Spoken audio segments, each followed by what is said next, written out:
আমাদেরকে তো এর আগের ভিডিওতেই বললাম যে শনি আর রবিবার দুদিনেই বেরিয়েছিলাম আমরা ভক্ত খেলা দেখার জন্য। তো এটা ছিল রবিবারের দিনের ভিডিও। আর এই যে দেখতে পাচ্ছ আমার মুখটাকে আমি বাঁচানোর জন্য কোনো রকমভাবে ওড়না বেঁধে বেরিয়ে গেছিলাম, এত রোদ ছিল বাইরে। তো এই দিন ছিল মাদের নীল পুজো, রবিবারের দিন। তো নীল পুজোর উপোস করেছিল মা, দিদি।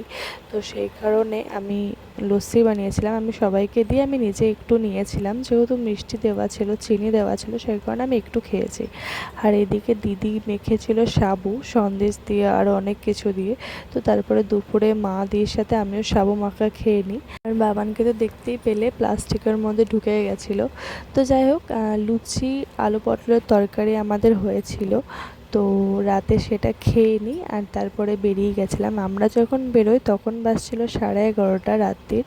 তো আমরা রাত করেই বেরোই, যেহেতু ভক্ত খেলা রাত করে হয়, তো সে কারণে আমরা রাতে বেরিয়ে গেছিলাম। আর এদিকে যেতে না যেতে দেখি দুটো খেলা হয়ে গেছে অলরেডি। আর আমার দাদা একটু লজ্জা পাচ্ছিল। তো যাই হোক, দেখতেই পাচ্ছ এখানে খেলা শুরু হয়ে গেছে। ছোট ছোট বাচ্চারা এখানে সেজেছিল, কেউ শিব কেউ কালী। তো বেশ ভালোই লাগছিলো দেখতে, খুব কিউট লাগছিল। আর এরপরে মেন খেলাগুলো আরম্ভ হয়ে যায়। আর যেহেতু ছোটোবেলা থেকে এখানেই খেলা দেখি, তাই তোমাদেরকে তো এর আগের ভিডিওতেই বললাম যে বড়োবেলাতেও এখানেই দেখতে ভালো লাগে, এখানে দেখতে ইচ্ছা করে, বাট খুব একটা দেখা হয় না। তো অনেক বছর পরে আবার এইভাবে খেলাটা দেখলাম বলতে পারো। আর এখানে দেখতেই পাচ্ছ যে কতটা ভিড় হয়েছে। নিচের জায়গা বলে বলছি না, এই জায়গাটায় প্রচুরই ভিড় হয়, মানে সবাই অনেক দূর দূর থেকে আসে দেখতে। তো এরপরে দুটো আইসক্রিম নিয়ে নিয়েছিলাম। আর আমি যেহেতু বেশি খাইনি তাই দুটোই নিয়েছিলাম।